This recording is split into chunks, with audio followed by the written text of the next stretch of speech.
हम रुक करते हैं।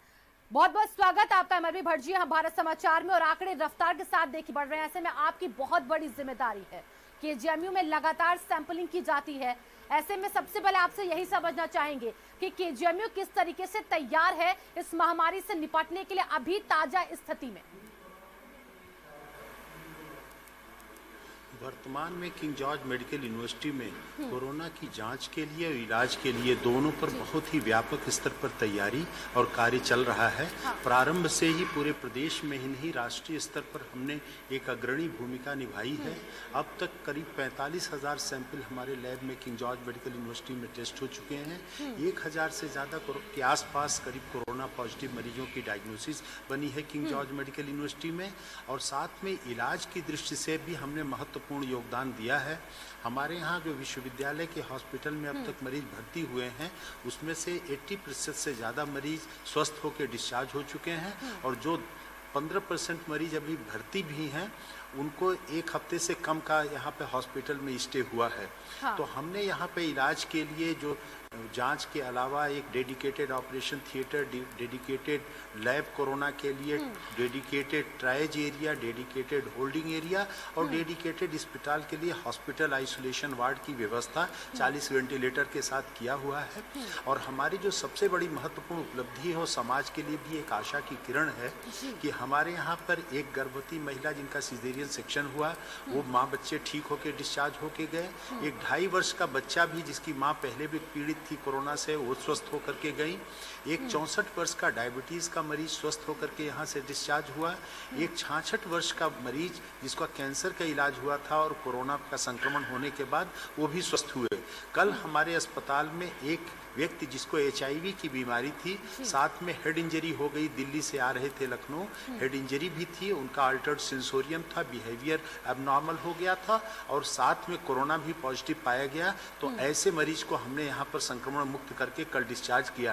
तो इस तरह से कोमॉर्बिडिटी की कंडीशन जो वास्तव में जीवन के लिए खतरा बनती है कोरोना में, ऐसे तमाम मरीजों को हमने स्वस्थ किया है यहाँ पर। तो हमारे द्वारा जो ये सपोर्टिव ट्रीटमेंट किया जा रहा है, मरीजों पर व्यवस्था की गई है, इन्फेक्शन कंट्रोल की व्यवस्था, और साथ में जो एंटीवायरल ड्रग्स या ट्रीटमेंट हम लोग कुछ करते हैं जो कि विश्व में किए जा रहे हैं, तो उन सब का समुचित परिणाम है। और मरीज के लिए जो ध्यान यहाँ पर महत्वपूर्ण है, उनकी स्वच्छता पर, खाने पीने पर विशेष ध्यान, उनको शुद्ध पानी पिलाना और उनको एक ऐसा वातावरण जहाँ पर कि मानसिक उद्वेग या तनाव से वो मुक्त हो सके, क्योंकि पैनिक से मरीज का बहुत नुकसान हो रहा है। तो हमारे मनोविज्ञान के चिकित्सक भी साथ में लगे हुए हैं, साइकियाट्रिस्ट, वो मरीजों को कंसल्टेशन दे रहे हैं। तो जो यहाँ पे व्यापक तरीके पे सारी व्यवस्था की गई है, उसका परिणाम है कि हम लोग बीमारी का सफलतापूर्वक सामना करने में काफ़ी सफल हो रहे हैं। और वास्तव में इसके लिए हम धन्यवाद करते हैं हमारी पुरानी जो पद्धति है आयुर्वेद की, घरेलू चिकित्सा की, औषधियों के प्रयोग करने की, वनस्पतियों के प्रयोग की, उनका हमारा पूरा समाज करता है और उसको हम अपने यहाँ भी मरीजों को करवा रहे हैं। आयुष मंत्रालय के निर्देश में जो जारी हुए हैं एडवाइजरी, उसका हमारे मरीजों को उपलब्ध कराया जा रहा है। एंटीवायरल प्रॉपर्टीज हमारे लहसुन में, अदरक में, काली मिर्च में पाया जा रहा है, वो भी मरीजों को खाने के साथ हम वहाँ पर उपलब्ध करा रहे हैं। गर्म पेय पदार्थ दिया जा रहा है, ठंडे और एयर कंडीशनिंग से बचा जा रहा है। तो ये सब कुछ ऐसे हैं उपाय जिसके माध्यम से कुछ असुविधा तो हो रही है स्वास्थ्य कर्मियों को भी, मरीजों को भी, लेकिन उनको ठीक होने में बहुत ही जल्दी, 1 हफ्ते से कम समय में ज़्यादातर मरीज ठीक हो रहे हैं। ये हम लोगों के लिए बहुत ही शुभ संकेत है, समाज के लिए भी एक अच्छी आशा की किरण है। और सब लोग पैनिक न करें, इस बीमारी में अपनी इम्यूनिटी को मजबूत करें, पर्याप्त स्वास्थ्य पर स्वस्थ जीवन शैली के माध्यम से अगर ध्यान देते हैं, पर्याप्त नींद लेते हैं, आराम करते हैं, क्योंकि वायरल इन्फेक्शन में rest is the best treatment, इसका अगर अनुपालन करते हैं तो वास्तव में इस बीमारी से भारत देश में केवल 1% के आसपास खतरा है। क्योंकि जो खतरा ज़्यादा है वो केवल कोमॉर्बिडिटी की वजह से है, और हमने तो कोमॉर्बिडिटी में भी ज़्यादातर मरीजों को ठीक किया है। तो इसलिए वास्तव में घबराने, परेशान होने की बात नहीं है। इस बीमारी से अपने मानसिक संतुलन के साथ अपने स्वस्थ जीवन शैली के माध्यम से इसका सामना करना है। और बीमारी को फैलने से रोकने के लिए जो चेन ऑफ इन्फेक्शन है, सोशल डिस्टेंसिंग, जी बिल्कुल। एमएलबी भट्ट जी, देखिए आपने कहा कि आप साइंटिफिक चीजों का तो आप यहाँ पर सहारा ले रहे हैं, दवाइयां जो हैं वो आप उनको दे रहे हैं, लेकिन इसके साथ आपने जिक्र किया आयुर्वेदिक विज्ञान का आपने जिक्र किया है, उसका भी आप सहारा ले रहे हैं यहाँ पर।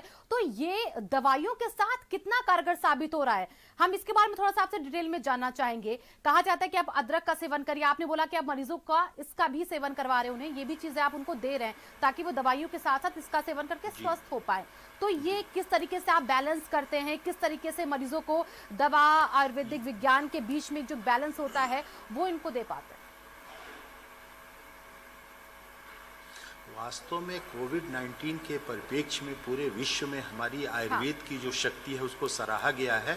और आयुर्वेद की चिकित्सा पद्धति भी एक वैज्ञानिक चिकित्सा पद्धति है जो हजारों वर्षों से प्रयोग में उसका प्रमाण देखा जा चुका है। उसमें जो आवश्यकता है कि उनको जो निर्देश दिया जा रहा है उसका सब लोग अपने जीवन में उतारें, बचने के लिए भी और जो संक्रमित हो जाए इलाज के लिए भी। पश्चिमी देश भी, अमेरिका में भी अदरक और काली मिर्च का अदरक और तुलसी का अदरक के साथ नींबू गुनगुने पानी में डाल के प्रयोग किया जा रहा है।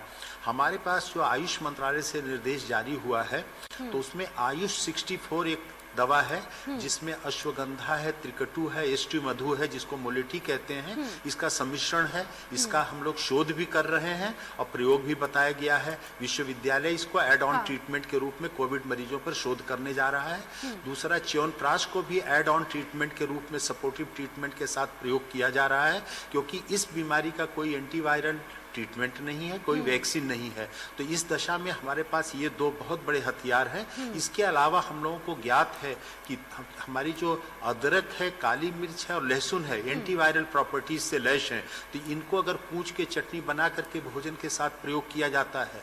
तुलसी में एंटीवायरल एंटीबैक्टीरियल प्रॉपर्टीज हैं, तुलसी के साथ अगर गिलोय का काढ़ा लिया जाता है, इसके साथ में ही अगर अन्य जो हमारे पास काढ़े के रूप में गिलोय का उपयोग किया जाए, ये नींबू के पदार्थ को गर्म पानी में प्रयोग किया जाए, तो त्रिफला का प्रयोग किया जाए, आंवले का प्रयोग किया जाए और इसके साथ च्यवनप्राश का प्रयोग किया जाए, ये सब जीवन रक्षक के रूप में और हजारों साल से हमारे समाज ने इनका प्रयोग किया है।